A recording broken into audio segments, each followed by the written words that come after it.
Hi everyone, today I'm going to talk about incorporating sources. In this course we talk a lot about attribution. Attribution by definition is the act of attributing something, especially ascribing the work to a particular author or artist, and this definition comes from the Merriam-Webster website.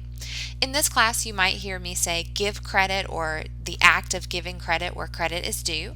And what I mean is that if the idea did not come directly from your imagination or the words are not yours, we want to make sure that we give credit, and credit is due because it's someone else's idea or someone else's words. There are two ways that we give credit in academic courses. We use in-text citations. These are also called parenthetical citations. We call them in-text citations because they are a short-form citation that belongs in the text of your essay. That means in the body of your essay, in the paragraphs. We call them parenthetical citations because they utilize parentheses to format the citation. The second way that we can give credit is to complete a works cited page. A works cited page includes bibliographic entries, and a bibliographic entry is the full and complete citation for an individual source. So an in-text citation is a short form citation that appears in the text.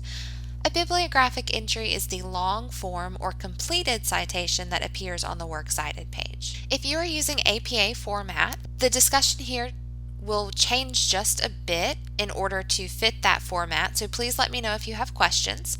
For today's purposes, we will cover MLA format 8th edition, which is the most current form of MLA you can find. For in-text citation format, use one of the following formats for all in-text citations throughout this course. If you have a unique source type, please ask for guidance before submitting your final essay. Examples of unique source types include religious text. Religious texts are unique because they utilize a different structure. So they will have a book that contains smaller books that contain chapters and verses. There are also many translations of almost all religious texts. So the citations are a bit different in order to clarify what book, chapter, verse, and translation you are using. This is the type of citation you would want to ask questions about before submitting your final essay, just to ensure that you are formatting it in the correct way. Sources with a lot of authors might be citations that you want to ask questions about as well. I am going to cover the general format for a source that has 4+ authors, so 4, 5, 6, and so on in terms of number of authors, but I do think it's a good idea to ask questions about that before you submit your final essay, just to make sure you've got the format exactly right. For citing a source with one author, you will follow author page style for the in-text citation. The format in the parenthetical citation is to include the author's last name and the page number or page numbers on which the idea or words that you are using appear. An example of this can be seen here. This example is a citation for a source written by Smith, and the idea or words would appear on page 52 of the source. For citing a source with 2 authors, you are still following author page style, but we need to add the last name of the second author. We will do this by both adding the last name and adding the word "and" in the citation. The example of this reads as follows: Smith and Rogers 52. This citation would work for a source that was written by both Smith and Rogers. It's important to note here that you will include the author's last names in the order that they appear on the original source. They do not have to be alphabetized in the in-text citation. In many works, specifically academic or scholarly journal articles, the author's last names are listed in a particular order, and that order usually relates to the amount of work that is completed or the leaders of the research project. So in this citation example, what we would note is that Smith is either the leader of the project or completed more work than Rogers. When citing a source with 3 authors, you will include all 3 authors' last names and the page number, and you will include commas to separate each last name. For example, a source written by Smith, Rogers, and Jones would be formatted as follows: Smith, Rogers, and Jones. In this case, we've included a page number because the article provided a page number. For citing a source with 4 or more authors, you will still follow author page style. However, MLA format allows you to offer an abbreviation. The abbreviation is the phrase et al. Et al. Stands for and others. It is Latin. Notice in this example, the author's last name is Smith, and we know that there are 4 or more total authors because the phrase et al. Was included. For any source in which you do not have a page number, you can simply leave out the numbers. You do not have to add or create a page number if it is not given to you. For citing a source with no author, which is common when reading sources published by organizations, you will include the title of the article that you are referencing. The word article here needs to be a bit malleable though.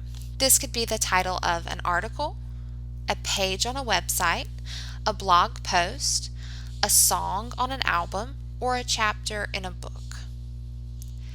Notice that the format here is to quote the title of the article and to type the title of the article as it is originally published. The example would be an article entitled Students Excel in Remote Learning. The format is to start or open the parenthetical citation, open a quotation, type the title of the article, close the quotation, and add the page number if appropriate. Once all of that is included, you will close the parenthetical citation. If you have any questions about including in-text citations in your essay or your project, please let me know. For works cited page entries, which are also called bibliographic entries, we want to note that all source types have a different format. I am going to go through 2 of the most common formats, but you should refer to your research materials in your course if you have questions, or just ask me. The first source type that we will look at is a page on a website.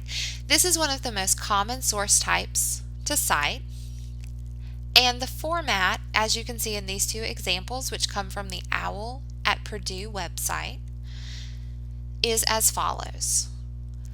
Include the author's last name and first name, the title of the page that you are citing, the title of the full website, the URL of the page that you have cited, and the access date. In the second example here, we can see that a publication date is included. When a publication date is available, you will input the publication date before the URL. The second type of source is an article from an online database. If you are looking for scholarly, peer-reviewed, or academic articles, you are most likely instructed to locate them in the Limestone College Library's databases. The format is to include the journal article information first and the database information second. In our first example, we can see that there are 2 authors. Their names are listed first. The title of the article is listed second, followed by the title of the journal. Most journals utilize volume and issue numbers. You can find this information in the database. You can also find it on typically the first page of the journal article. This is followed by the publication date, the page numbers on which the article was originally published, and then you will include any information that you have for the database. You will notice in both examples that a URL is included. You can find this in the database itself, and the access date is always included. This is going to be the day that you access the source. While these are only 2 of the many different ways to cite sources on the Works Cited page, they are 2 of the most common ways in which to cite those sources. If you have different kinds of sources that you would like to cite, just let me know or check out the research or library resources that you have available to you. And as always, if you have questions, don't hesitate to ask.